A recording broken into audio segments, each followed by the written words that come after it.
고 함께 느끼신 게 있으면 나눴으면 좋겠는데, 저는 복음서 오늘 누가복음 보니까 이제 예수님 부활 이후에 벌어진 일이잖아요. 부활 이후에 이제 엠마오 가는 길에 두 명이 예수님 죽으신 사건을 서로 이야기하는 장면이거든요. 근데 보니까 뭐라고 써 있냐면, 그날에 모두 그들 중 둘이 예루살렘에서 25里되는 엠마오라 하는 마을에 가면서 이 모든 된 일을 서로 이야기하더라. 그러니까 예수님 관련된 이야기를 하는 거지. 그런데 그 사람들이 그 얘기를 그냥 하는 게 아니고, 예수님이 오셔가지고 너희가 무슨 이야기 하냐 물어보시니까 두 사람이 슬픈 빛을 띠고 머물러 서더라 그러잖아요. 그러니까 그 두 사람은 그냥 엠마오로 가면서 야, 예수라는 사람이 지금 죽었어. 그냥 그냥 가십거리로 얘기하는 게 아니고 정말로 슬퍼하면서 얘기하는 거야. 그러니까 그 정도로 이 사람들 누군지 모르지만 예수님과 예수님의 죽음 관련해 가지고 뭔가 깊이 있게 생각하는 사람들인 거지. 근데 재밌는 건 정작 부활하신 예수님이 옆에 오신 거 아니에요. 근데 못 알아보잖아. 그들이 서로 이야기하며 문의할 때에 예수께서 가까이 이르러 그들과 동행하시나 그들의 눈이 가리어서서 그인 줄을 알아보지 못하거든이라고 써 있잖아요. 예수님에 대해서, 예수님의 죽음에 대해서 슬퍼하면서 정작 이렇게 진지하게 말하고 있는데, 정작 그 예수님이 부활하시고 오셔가지고 말을 거니까 그때 그 예수를 못 알아보는 거예요. 못 알아보고 있는 거. 물론 이제 뒤에 가면은 이제 상황이 바뀌는데 처음에 못 알아봤잖아요. 근데 이걸 보면서 제가 여러 가지 생각이 많이 들었어요, 진짜. 이게 그냥 우리 신앙적인 면에서도 그렇고, 또 우리가 그냥 일반 시민으로서 살아가면서도 그렇고 많은 생각이 들었는데, 예를 들어서 지금 그런 거지. 내가 기도 얘기했지만 윤석열 대통령 같은 경우가 입만 열면은 민주주의, 헌법 정신 이야기 하잖아. 그런데 사실은 본인이 가장 민주적이지 않고 반헌법적인 행동을 많이 하고 있거든요. 지금 사회적으로 많이 물의를 일으키고 있는 뭐 정강훈 같은 사람들, 주변 교인들 기도할 때 하나님 찾고 할 거 아니에요. 그런데 그들의 행동은 사실은 옆에 와 있는 하나님도 못 알아보는 행동이잖아. 똑같잖아요. 그런 것 같아요. 근데 이게 꼭 그런 상황이 아니라, 지금 나는 어떤가 했을 때, 나도 뭐 아침에 일어날 때마다 내가 기도하면서 오늘도 하나님 동행해 주십시오, 뭐 함께 해 주십시오 기도하는데, 그리고 내가 어려울 때는 하나님 어디 계십니까? 라고 기도하는데, 사실 하나님이 내가 어려운 상황에서도 나와 함께 하고 계시거든요. 여기 함께. 근데 내가 마음이 어려우니까 지금 계신 하나님은 발견 못하고 계속 새로운 하나님, 어딘가에 있을 하나님을 자꾸 부르고 있는 거 아니에요. 그게 아닌데. 그래서 이런 적이 진짜 많겠다. 내 살면서도 지금 뭐 마치 내가 가장 지금 어려운 것 같아갖고 막 부르짖지만, 사실은 지금이 하나님이 나와 함께 계시고 나한테 가장 좋은 걸 주시는 시기인데 이걸 못 알아볼 수도 있는 거지. 그래서 내가 그 엠마오 길 가고 있는 두 제자같이 바로 옆에 있는 그 주님을 못 알아보고 살고 있지 않은가. 또 행복을 못 알아보고 있지 않은가. 그 파랑새 얘기 있잖아요. 파랑새. 아이들이 이제 그 파랑새 찾으려고 막 여행을 다니는 거 아니에요? 나중에 보니까 파랑새가 어딨냐면 그 집에 있잖아요. 집에. 그런 거와 좀 연관이 되는 느낌이 들었어요. 그래서 좀 여러 가지를 생각하게 하는 본문이었습니다. 이제 저는 느낌이 예, 집에 있으면 그런 느낌을 못 받고요. 여기 나오면 주일날 기쁘게 나오면 계신 것 같아. 말은 그렇게 하면서 지금 아니 집에서 몇 주 만에 지금 교회 오시는 겁니까? 그러니까 집에서 그러니까 이렇게 피폐해졌죠. 얼굴이. 그럼요. 예. 집에 있으면 그런 걸 못 느껴요.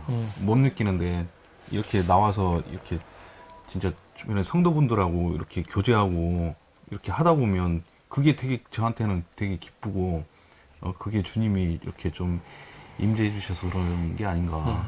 이게 이 공간에서만 이 공간을 또 떠나면 근데 그게 또 있어요. 세상 속으로 교회 기능이 실제로 우리가 이런 얘기 많이 하잖아. 예배 나도 이런 얘기 많이 하거든. 예배를 신앙이라는 건 나와 하나님과의 1대1 관계니까 내가 어디에 있든지 내가 뭐 거기서 기도하고 말씀 묵상하고 그러면은 사실 되는 것이 꼭 이런 거 와야 돼? 근데 그렇지 않은 게 사실은 하나님이 그 사람이 신앙이라는 거는 나와 너의 1대1 관계니까 이것만 잘하면 돼. 그런 게 아니거든. 사실은 거기엔 또 뭐가 있냐면 성도의 교제, 그게 코이노니아, 그게 좋은 거. 디아코니아 이게 다 있는 거거든. 그러니까 주님에 대한 예배가 있는 자리에는 반드시 성도 간에 또 교제가 있어야 돼요.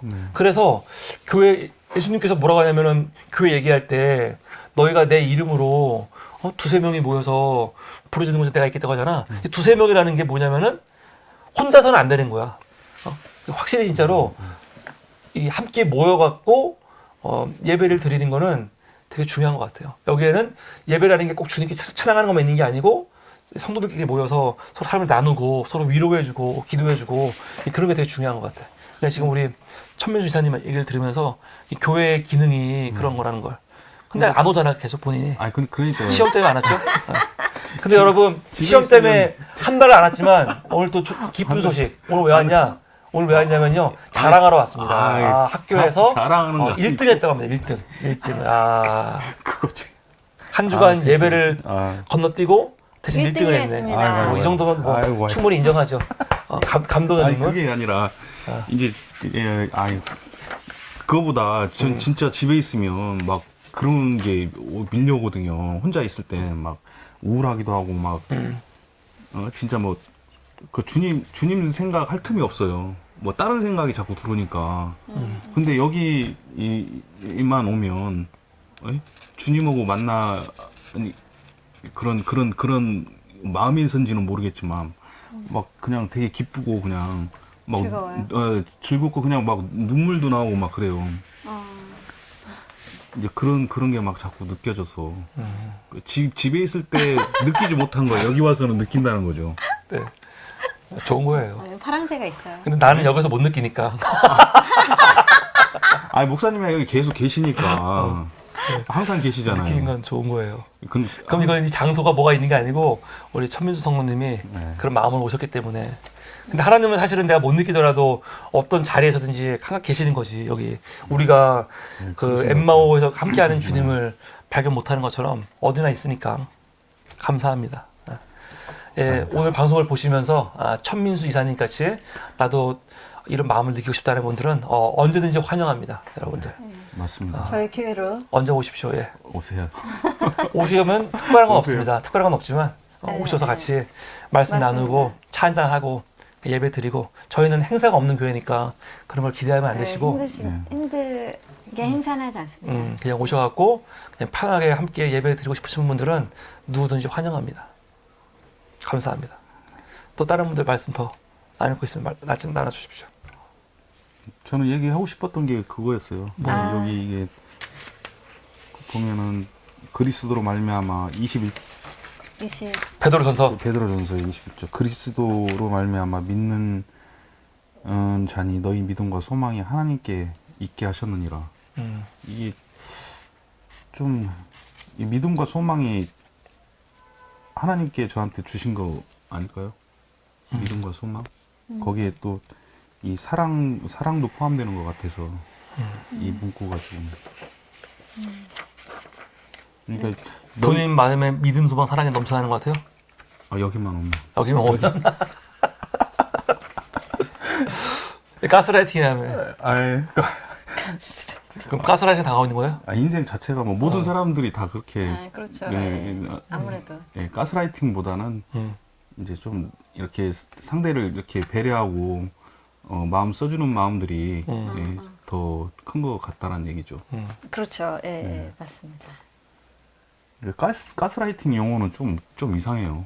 그럼 뭐가 좋을까요? 예? 가스라이팅 말고. 그러면 기분도 되게 좀 이상해지더라고요. 뭔가. 예. 그치. 그러니까. 그냥 나는 그냥 내가 있는 거 좀 나눠준 것 뿐인데 왜 자꾸 가스라이팅이라고 그러지? 막 그러니까. 그러니까 옛날에는 저 사람이 왜 바보라고 되게 그러지? 헌신적이다. 누구한테 되게 헌신적으로 산 사람이 있잖아. 그러면 근데 그거를 요새는 또 물론 이제 진짜 가스라이팅도 있지. 근데 그렇죠. 요새는 그냥 조금만 자기가 손해 보는 삼자가 봤을 때 저 사람 왜 이렇게 손해 보면서 자기를 헌신할까 희생할까 했을 때 자꾸 이거를 또 너 이거 가스라이팅 당하는 거야라고 하는 경우가 많잖아. 예, 맞습니다. 그런 게 좀 이상하다는 거죠. 그렇죠. 사실 내가 진짜 그냥 헌신한 건데. 근데 본인이 계속 투덜거리잖아요. 근데 예? 헌신거리면서 내가 막 기쁜 게 아니고 본인도 힘들어하잖아. 힘들어하니까 주변 사람들이 그 가스라이팅이야 조심해 그렇게 걱정하는 거죠. 아니, 그렇죠. 아니, 어. 그러니까 그 힘들어하는 부분을 왜 가스라이팅이라고 하는지를 이해가 안 돼가지고. 힘들 수도 있는 거지. 그렇죠. 그래요. 예. 힘들 수도 있는 건데. 그러네. 그냥 힘들 수도 있는 거죠. 예. 원래 남을 도와준다는 거가 기쁘기도 하지만 힘들기도 한 거거든요. 네, 그런 것 같아요. 그러면서 또 시간이 지나면 또 그럼요. 원래대로 오거든요. 네, 그쵸. 예. 예. 원래대로 힘 안 들고 남을 도울 순 없잖아. 그런 것 같아요. 저는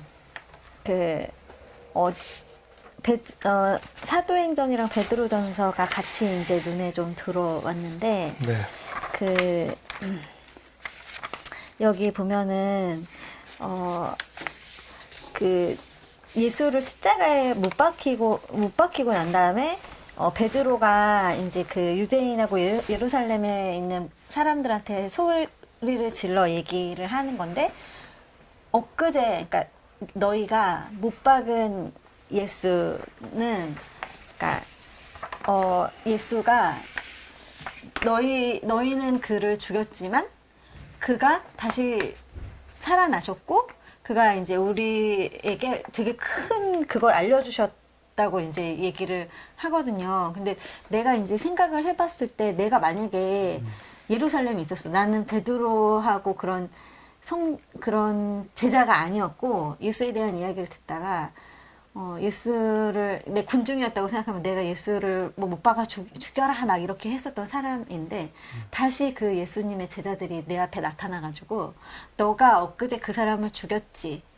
근데 그가 진짜 그리스도고 하나님의 아들이다 라고 얘기했을 때 내가 마음이 어떨까. 근데 여기에 보면은 그들이 이 말을 듣고 마음에 찔렸다는 거예요.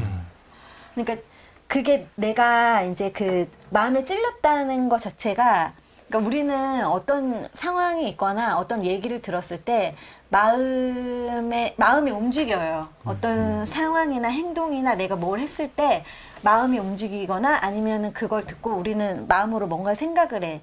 엠마오로 가는 도상의 그 제자들도 나중에 그 예수를 만나고 예수인지 몰랐는데 나중에 얘기를 하잖아요. 마음이 어땠는지. 내가 그의 얘기를 들었을 때 내 마음이 뜨거웠다. 그러니까 성경에는 좀 그런 얘기들을 많이 기록을 하는데 여기에서도 베드로가 말을 전할 때 거기에 있던 사람들이 마음이 찔렸다고 했거든요. 근데 내가 어떤 얘기를 들었을 때 마음이 찔리거나 아까 파랑새가 집에 있다고 하니까 뭔가 감동이 됐잖아. 그러니까 그런 내 마음의 흐름이 있거든요. 내 마음이 이 얘기를 들었을 때 감동이 된다든지 아니면 내가 막 이런 경우가 있는데 이걸 마음이 찔렸다고 하니까 정말로 그들이 예수를 죽인 것에 대해서 양심의 어떤 뭔가가 느껴졌다는 거거든요. 그런데 너희가 지금 마음이 찔리는데 그거를 회개하라고.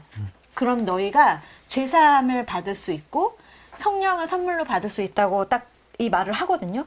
그리고 이 약속이 너희와 너희 자녀와 모든 먼데 사람 곧 주 우리 하나님이 얼마든지 부르신 자들 너희들 모두에게 너희가 지금 예수를 십자가에 못 박혀 죽였지만 너희가 거기에 다 동조했지만 너희가 근데 이 사람들이 그걸 마음에 찔리고 있기 때문에 그게 자기가 어떤 저지른 그런 일부분이라고 나는 생각을 하는 것 같아요. 아니면 마음에 왜 찔렸을지 모르겠지만 어쨌든 그런 와중에 너희가 여기서 죄사함을 받을 수 있어. 그리고 그러니까 너희가 용서를 받을 수 있어. 그를 믿기만 하면 돼. 그러면 너희가 성령을 선물로 받을 거야. 라고 하는 거예요. 그랬더니 40절에 보니까 이 패역한 세대에서 구원을 받으라. 너희의 패역한 그러니까 죄가 뭐냐. 아니 설교를 하지 말고 본인이 느낀 것만 얘기하세요. 자꾸 그래, 나 느낀 왜 거야. 우리한테 설교를 해? 아니야. 나 설교하려고 그런 게 아니야. 지금 설교하는 거지 지금 이게 뭐 하는 거야? 아니야, 내가 느낀 거 얘기하는 본인이 거야. 느낀 걸 얘기하셔야지. 우리한테 막 강연을 하려 그래. 아니, 내가 당연한 찔렸다는 게 거는 아니라. 내 자신이 찔렸다는 거는 그래. 이게 죄가 될 수 있다라고 하는 거거든요. 근데 사실 이거를 주님 앞에 진짜 기도를 해서 이 죄를 용서해 달라고 빌고 나면 그 기쁨이 오긴 와요. 그쵸. 내가 마음에 막, 지금 어떤 잘못을 저질렀는지 내가 알고 있는데 네. 그거에 대해서 내가 용서를 구할 때 나한테 이제 그 예수를 내가 믿는 거잖아요. 내가 십자가에 못 박았던 그 사람은 내가 믿는 거잖아요. 그러니까 내가 이제 구원을 받는다는 거지. 그래서 그러니까 이 찔린 마음을 누구한테도 말 못해요. 누구한테 말 못하잖아요. 예? 아무한테도 말을 못하는데 자기만 알잖아요. 그 찔림을. 근데 그거를 자기가 진짜 하나님께 이렇게 털었어요. 털었어. 예, 다 털고 나면 하나님께 드리고 나면 진짜 그 기쁨이란 말도 못해요. 그러니까요. 저도 아니, 느껴봐가지고 그래서 어쨌든 나는 정말 좋아요. 그걸 느꼈다고. 그래서 41절에 그날 신도의 수가 3,000 세진 않았겠지 물론. 그런데 더 했다고 하니까 이 사람들이 그 있는 자리에서 베드로의 말을 듣고 회개를 했구나. 그런데 거기서 이제 더 했다. 근데 어쨌든 내가 볼 때 그런 어떤 죄라는 거 그리고 거기서 구원받는다는 거 그것이 이제 곧 아까 말한 것처럼 하나님이 누군지를 깨닫고 그리고 같이 서로 사랑하고 그리고 내가 지금 지은 죄가 뭐였는지 내가 누구한테 잘못한 게 뭐였는지를 깨닫는 거 그게 되게 중요하다는 생각이 들었어요. 네, 감사합니다. 우리 서로 이렇게 말씀을 나누었는데요. 오늘 우리 방송으로 함께 하시는 분들도 오늘 말씀을 읽어보시고 묵상해 보시고 이게 나한테 어떤 의미가 있는지 한번 생각해 보시면 좋은